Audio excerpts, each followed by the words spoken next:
Hi friends, मैं हूं पूनम। स्वागत करती हूं मेरे चैनल में।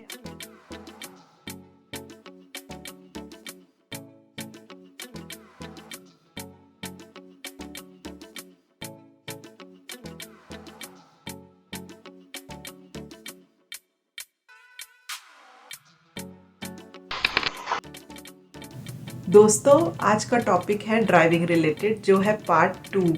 दोस्तों, आप सबने जो ड्राइविंग पार्ट 1 को जो रिस्पॉन्स दिया है उस सब के लिए थैंक यू सो मच। आगे बढ़ाते हैं हमारा आज का पार्ट, ड्राइविंग पार्ट 2, जिसमें मैं बताऊंगी क्या है driving road rules in USA. दोस्तों, सबसे पहले जब आप यूएस में आते हैं तो यहाँ का रोड रूल जो सबसे इम्पॉर्टेंट है वो है कीप राइट। अगर आप इंडिया से आ रहे हो तो आपको आदत रहती है कीप लेफ्ट की, बट यहाँ पे उल्ट ऑपोजिट लॉ है जो है कीप राइट। तो आप हमेशा याद रखिएगा कि यहाँ पे keep right is the law. और नेक्स्ट है दोस्तों हॉर्न। इंडिया में यूजुअली हम हॉर्न बहुत बार सुनते हैं क्योंकि ट्रैफिक कंडीशंस रहती है, ट्रैफिक ज़्यादा है, उस वजह से हॉर्न का यूज़ बहुत ज़्यादा होता है। बट यहाँ इन यूएसए आप हॉर्न का यूज़ इतना नहीं देखेंगे। बहुत रेयर आपको मिलेगा कि कहीं हॉर्न बज रहा है। तो यहाँ पे यूजुअली दोस्तों हॉर्न अगर कोई बजा रहा है तो उसे आप एक तरीके का अब्यूज़ वर्ड जैसा माना जाता है। तो यहाँ पे यूजुअली आप हॉर्न का अगर यूज़ करते हैं इंडिया में तो यहाँ एक हैबिट बनानी पड़ेगी कि आपको हॉर्न का यूज़ कम से कम करना पड़ेगा या फिर इमरजेंसी में ही करना पड़ेगा। दोस्तों, नेक्स्ट हम जानते हैं कि yellow line and white line का डिफरेंस क्या है। तो दोस्तों, वाइट लाइन जो है वो एक तरीके से परमिट करता है कि आप लेन चेंज कर सके। लेन चेंज क्या है वो मैं नेक्स्ट टॉपिक में बताती हूँ आपको कि लेन चेंज क्या चीज़ है और लेन्स क्या होते हैं यहाँ पे यूएसए में। तो आप जब वाइट लाइन कंसिडर करते हैं, इसका मतलब वाइट लाइन आप क्रॉस कर सकते हैं। और वाइट लाइन में अगर आपको डैश डैश पैटर्न मिलता है इस तरीके से, तो ये दिखता है पैटर्न, तो आप इजीली चेंज कर सकते हैं लेन। बट सेफर साइड में चेक करके ही, अगर आप सेफ है then you can change your lane. But yellow line जहाँ देखते हैं आप, येलो लाइन को ऐसे समझिए कि वो एक दीवार है और आप उसे क्रॉस नहीं कर सकते। वो एक बॉर्डर है, उसे आप क्रॉस नहीं कर सकते। येलो लाइन, ये हमेशा याद रखिए, white line and yellow line का डिफरेंस। ठीक है, अब दोस्तों हम बात करते हैं लेन चेंज की। दोस्तों, ज़्यादातर लेन चेंज आपको हाईवेज़ में बहुत यूज़ होता है। मोस्टली इस तरीके से पैटर्न रहता है लेन चेंज का। जो आपको लेफ़्ट हैंड साइड में दिख रहा है, most of the left hand side, वो आपका रहता है पासिंग लेन। मींस अगर आपको ओवरटेक करना है या कोई गाड़ी स्लो जा रही है, आप उसको ओवरटेक करना चाहते हो, तो ये लेन का यूज़ आप कर सकते हैं, पासिंग लेन का। सेंटर वाला लेन जो दिख रहा है वो है आपका एक्सप्रेस लेन। ये लेन एक्चुअली कॉन्स्टेंटली आपको वे में चलना है सीधा, तो आप इसी लेन में स्टिक रहिए तो बेटर है। ये है आपका एक्सप्रेस लेन। सिर्फ ओवरटेक वगैरह करने के लिए आप पासिंग लेन यूज़ कर लीजिए, उसके बाद आप एक्सप्रेस लेन में ही कंटिन्यू कीजिए। इसके बाद आपका राइट हैंड साइड में आता है लोकल लेन। नाम से ही आपको पता चल रहा होगा कि लोकल मीन्स ये आपके एग्ज़िट या जो आपका रूट चेंज होता है आगे जाके, वहाँ पे जाके मुड़ता है। तो यहाँ पे यूजुअली गाड़ियों का स्पीड लो हो जाता है एज़ कम्पेयर टू जो स्पीड लिमिट दी रहती है हाईवे में। हाईवे में दोस्तों स्पीड लिमिट के ऊपर आप ये ध्यान रखिए कि लो लिमिट भी मत रखिए, और जब ज़्यादा जो लिमिट दी है उससे हाई भी स्पीड लिमिट मत रखिए। लो रखते हैं तो ऑब्वियसली ट्रैफिक होने के चांसेस रहते हैं, हाईवे में एक्सीडेंट्स हो सकते हैं। स्पीड रखेंगे तो भी वही केस होता है। उसके बाद लो स्पीड में ड्राइवर्स जो आपके पीछे रहते हैं उनको फ्रस्ट्रेशन हो सकता है। सो ये बहुत सारी चीज़ें, प्रॉब्लम्स क्रिएट हो सकता है। तो जो लिमिट आपको दिया है स्पीड लिमिट, उसी में आप रहिए ताकि आपको आगे जाके प्रॉब्लम ना हो। अब हम बात कर रहे थे लोकल लेन की, जो कि most of the right side में जो रहता है वो वो लेन, आपका जो लेन है वो स्पीड लिमिट कम करता है, क्योंकि मोस्टली वहाँ से एग्ज़िट आपको मिलते हैं। तो वहाँ पे ऑटोमेटिकली आपकी गाड़ियों की स्पीड लो रहती है और वहाँ पे जो भी गाड़ियाँ जाती है उस लेन में मोस्टली उसकी स्पीड कम रहती है। तो अगर आपका आगे एग्ज़िट है या कोई रूट चेंज होने वाला है तो फिर उस लेन के आसपास आपको रहना ज़्यादा फिजिबल रहता है और ज़्यादा इजी पड़ता है आपको एग्ज़िट लेने के लिए। और दोस्तों अभी यहाँ पे मैं एग्ज़िट के बारे में बता दूँ। एग्ज़िट मीन्स आप कोई आगे जाके रूट चेंज करने वाले हैं तो आप उस नियर उस लोकेशन के उस लेन के पास रहते हैं। अब एग्ज़िट सपोज़ आपका कभी मिस हो जाता है तो इसमें घबराने की कोई बात नहीं है। यू टर्न यूजुअली यूएसए के रोड में कम मिलते हैं, तो आप क्या कर सकते हो इस केस में, आगे जाके कोई ना कोई एग्ज़िट आता है, वो एग्ज़िट लेके आप वापस घूम के आपके जो रूट है उस पे जा सकते हैं। तो इस तरीके से ये एक ऑप्शन यहाँ यूएसए में आपको मिलेगा। हाँ, यहाँ पे एक चीज़ ड्रॉबैक हो जाता है कि आप इमीडिएट यू टर्न लेना चाहते हो तो वो यहाँ पे इजीली नहीं मिल पाता है। कहीं कहीं जगहों पे मिल जाएगा बट यहाँ मोस्टली इतना इजीली यू टर्न नहीं होता है। तो अगर आपका एक एग्ज़िट अगर मिस हो जाता है, डोंट वरी, आप चलते रहिए, आप सेकेंड एग्ज़िट ले सकते हैं। नेक्स्ट हम बात करते हैं राइट ऑफ वे। यहाँ पे देखिए, इंटरसेक्शन वे हो या फिर कोई सिंपल वे हो, आप डाउनटाउन में हो, डाउनटाउन मीन्स यहाँ पे मेन जो सिटी रहती है वो एरिया डाउनटाउन कहलाता है। तो डाउनटाउन में मोस्टली पार्किंग का बहुत प्रॉब्लम रहता है और पेडेस्ट्रियन ज़्यादा दिखते हैं, जो पैदल चलते हैं वो लोग।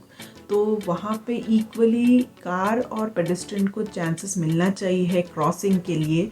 तो आपको इस तरीके से बटन मिल जाता है, आप उन्हें प्रेस करता है और उसके बाद उनके काउंटडाउन शुरू होता है और जब उनका राइट ऑफ वे आता है तब वो क्रॉस कर लेते हैं। उसके बाद साइमल्टेनियसली कार्स को भी अपॉर्चुनिटी मिलती है क्रॉस करने की। नहीं तो क्या होगा, डाउनटाउन में पेडेस्ट्रियन इतने हो जाते हैं कि कार का नंबर ही नहीं आएगा क्रॉस करने का।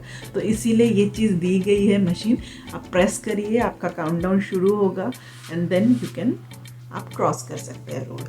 आप कोई भी रोड पे जाओ, आपका फर्स्ट लॉ यही है रोड का कि पेडेस्ट्रियन अगर रोड पे है तो सबसे पहले आपको उन्हें प्रेफरेंस देना है राइट ऑफ वे का। पहले उन्हें जाने दीजिए, उसके बाद ही आप प्रोसीड करिए कार से। तो जैसे कि हम इंडिया में भी देखते हैं कि ज़ेब्रा क्रॉसिंग से रोड क्रॉस होता है, उसी तरीके से क्रॉस होता है। बट आप पेडेस्ट्रियन कहीं पे भी देखते हैं वेट कर रहे हैं तो पहले उन्हें वे देना है जाने के लिए, देन तब आपको प्रोसीड करना है आगे। अब दोस्तों नेक्स्ट बात करते हैं ब्लाइंड स्पॉट की। मैंने ड्राइविंग के फर्स्ट पार्ट में भी ब्लाइंड स्पॉट को मेंशन किया था कि आपकी जो पीछे वाली साइड विंडो है उससे आपको देखना है, क्लियर करना है कि ब्लाइंड स्पॉट क्या है। दोस्तों अगर आपको मेरा ड्राइविंग का फर्स्ट पार्ट देखना है तो मैं डिस्क्रिप्शन में बिलो लिंक शेयर कर रही हूँ आपके साथ, प्लीज़ आप उस लिंक पे क्लिक कीजिए। वो वीडियो भी काफ़ी अच्छा है, आपको काफ़ी नॉलेज मिलेगा उससे, तो आप जाके उसे प्लीज़ चेकआउट कीजिए। और उसके बाद ये वीडियो देखेंगे तो आप काफ़ी रिलेट कर पाएंगे। तो चलिए कंटिन्यू करते हैं हमारे टॉपिक को। तो मैं यहाँ बात कर रही थी ब्लाइंड स्पॉट की। मैंने जैसे ही बताया है ड्राइविंग 1 पार्ट में कि आप ब्लाइंड स्पॉट कैसे देख सकते हैं, तो हमेशा याद रखिए बड़ी गाड़ी है तो उसको ब्लाइंड स्पॉट ज़्यादा होगा, तो उसके एरिया में रहना थोड़ा अवॉइड कीजिए, वो आपके लिए सेफ़ ड्राइविंग होगा। तो ये चीज़ आप ब्लाइंड स्पॉट के लिए ध्यान रख सकते हैं। अब नेक्स्ट देखते हैं तो सिग्नल्स मैंने ड्राइविंग पार्ट 1 में भी बताया था कि आपका सिग्नल्स के बारे में आपका टेस्ट जब आप रिटर्न करते हैं तब आपका दे देते हैं। बट यहाँ पे काफ़ी सिग्नल्स के रूल्स है जो कि आप हमेशा याद रखिए। कुछ रूल्स डिफरेंट है जो इंडिया में नहीं है, जैसे यील्ड सिग्नल है, मींस आप देखकर ही जाइए, भले वो ग्रीन सिग्नल हो या फ्लैशिंग येलो सिग्नल हो। यूजुअली हमें ये सिग्नल्स देख के लगता है कि नहीं हमें बिना देखे जाना चाहिए, बट ऐसा नहीं है। यहाँ पे ग्रीन सिग्नल पे भी अगर इंडिकेट किया है तो आपको देखकर ही जब सेफ लगे कोई नहीं है तभी प्रोसीड करना है आगे। तो ये चीज़ याद रखिए यील्ड सिग्नल में हमेशा आपको देख के जाना है, और स्टॉप सिग्नल है तो आपको स्टॉप कंपलसरी करना है। जहाँ पे स्टॉप नहीं है वहाँ बिना रुके आगे जाइए। अगर रुकेंगे आप तो फिर पीछे वाली ट्रैफिक को डिस्टर्बेंस होगा। तो ये सारी चीज़ें आप ध्यान रखें। अब दोस्तों बात करते हैं राउंड अबाउट के बारे में। दोस्तों यूएसए में आपको राउंड अबाउट वाले रोड्स काफ़ी दिखेंगे। तो राउंड अबाउट में कार है तो उससे पहले जाने देना है, उसके बाद ही आपको प्रोसीड करना है। राउंड अबाउट में एक चीज़ बहुत काम आती है, वो है इंडिकेटर।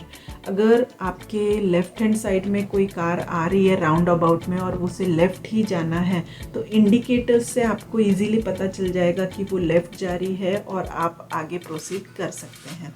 तो ये चीज़ आपको हेल्प करती है राउंड अबाउट में, तब वेट करने का कोई मतलब नहीं है। और अगर आपको लग रहा है कि राउंड अबाउट में कार काफ़ी दूर है तो आप सेफ डिस्टेंस देख के आप वहाँ से जा सकते हैं राउंड अबाउट में। इंडिकेटर्स का दोस्तों याद रखिए, आप इंडिकेटर्स एक बार अप्लाई करते हैं तो हमेशा याद रखिए कि उसे ऑफ भी करें, नहीं तो वही इंडिकेटर बाद में कंटिन्यू हो जाता है तो ऑब्वियसली कंफ्यूजन होने का काफ़ी चांसेस रहता है। और यहाँ पे लोग दोस्तों काफ़ी सपोर्टिव है। अगर आप इंडिकेटर दे रहे हैं तो इमीडिएटली वो आपके सिग्नल को रिस्पॉन्स करते हैं। अगर आप राइट जाना चाहते हैं वो उस हिसाब से आपको वे देंगे राइट जाने के लिए।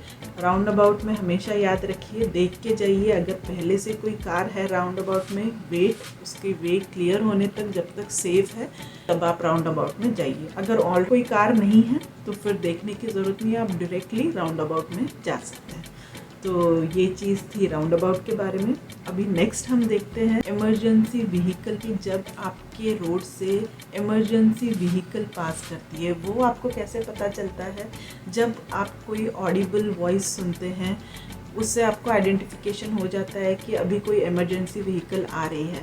तो इमरजेंसी व्हीकल में आपकी एम्बुलेंस है या फायर ट्रक है, ये मोस्टली आपको यूएसए में मिलते हैं। तो अगर ये आपके वे में है तो आपको यहाँ ध्यान रखना है कि कीप राइट, आपको स्लो डाउन हो राइट में रुक जाना है। और यहाँ पे ये लॉ सभी लोग फॉलो करते हैं और सही में लॉ मैं तो कहूँगी कि इंडिया में भी बहुत स्ट्रिक्टली फॉलो होना चाहिए जिससे किसी की जान बच सके। तो ये लॉ आपको यहाँ पे कंपलसरी फॉलो करना है। आप राइट में स्लो डाउन हो जाइए और रुक जाइए, वेट कीजिए टिल वो पूरे आगे निकल ना जाए तब तक, और उसके बाद आप कंटिन्यू कर सकते हैं आपके रोड पे। उसी के साथ दोस्तों मैं एक और चीज़ बताना चाहूँगी जो है स्कूल बस के बारे में, जिसमें अगर आपकी स्कूल बस कहीं रुकी है और आप उसी वे में हो, ऑपोजिट डायरेक्शन में हो या आपके सामने है वो बस, तो आपको वहीं के वहीं स्टॉप करना है। पहला प्रेफरेंस आपको स्कूल बस को देना है, पहले उसे प्रोसीड होने दीजिए, उसी के बाद आपको प्रोसीड करना है। और ये काफ़ी स्ट्रिक्टली फॉलो किया जाता है। तो अब सबसे लास्ट बट सबसे इम्पॉर्टेंट ये है कि अगर हाईवे पे कभी कोई गलती होती है आपसे या कोई भी इंटरोगेशन के लिए कॉप या पुलिस आपको पकड़ते हैं, तो सबसे पहले तो अगर आप हाईवे में हैं और कॉप आपको इंडिकेट करता है, उनके जो ऑडिबल वॉइस रहता है उनके कार का, उससे आपको पता चलता है कि आपको वो आपका ही पीछा कर रहे हैं या किसी और का। आप रियर व्यू मिरर में देख के आप आइडेंटिफाई कर सकते हैं। अगर उन्होंने आपको इंडिकेट किया है तो आपको स्लोली आपको राइट हैंड साइड में आपकी कार लगानी है और घबराने की बिल्कुल ज़रूरत नहीं है। यहाँ पे बहुत ही कामली बात किया जाता है। आपको मूवमेंट भी ना करके आपका स्टीयरिंग व्हील में आपका हाथ रहना चाहिए, ना आप आपके वॉलेट में हाथ रखिए, ना कोई बैग में हाथ रखिए। किसी भी चीज़ में आपको बिल्कुल मूवमेंट नहीं करना है, बिल्कुल शांत रहना है। उनका वो भी कॉप अपना कार लगा के आपको कामली, आप कोई इंट्रोगेशन करनी है या कोई क्वेश्चन उनको पूछना है तो वो पूछते हैं और आपके आंसर्स उनको जेन्युइन लगते हैं तो वो शांति से आपको जाने भी देते हैं। या फिर आपने कोई रोड रूल ब्रेक किया है जो आपको भी पता है तो उस चीज़ के लिए क्वेरी होती है और उसके लिए आपको टिकट रेस होता है। टिकट मीन्स आपको फ़ाइन लगता है उस चीज़ का। तो यहाँ पे ये सारी चीज़ें एकदम शांति से होती है। अगर आप कोई मूवमेंट वगैरह करते हैं कार में तो उस चीज़ को बहुत ही सस्पिशियस देखा जाता है। आप आपके जगह पे बैठे रहिए, काम रहिए, बस वो जो क्वेश्चंस पूछते हैं उसका आंसर्स दीजिए और उनको जेन्युइन लगेगा तो you are free to go. तो टेंशन की बिल्कुल कोई बात नहीं है। बट मैं यही विश करूँगी कि कॉप की बारी ना आए किसी के भी ऊपर। ये चीज़ बहुत ज़रूरी भी है बताना, इसीलिए मैंने ये पॉइंट इंक्लूड किया है। और सारे पॉइंट्स थे मेरे ड्राइविंग रोड रूल को लेके इन यूएसए। आपको ये वीडियो कैसा लगा? अगर थोड़ा सा भी नॉलेज मिला है प्लीज़ लाइक कीजिए, कमेंट कीजिए और प्लीज़ सब्सक्राइब कीजिए। मैं ऐसे ही नॉलेजेबल इन्फॉर्मेटिव वीडियो इस चैनल में लेके आऊँगी। और जिन्होंने सब्सक्राइब किया है वो बेल आइकन ज़रूर दबाइए, जिससे मेरे चैनल में आने वाले लेटेस्ट वीडियोज़ की नोटिफिकेशन आप तक आ जाए। और आप अपना ख्याल रखिए और खुश रहिए, क्योंकि खुश रहेंगे तभी तो स्वस्थ रहेंगे। Take care, bye bye.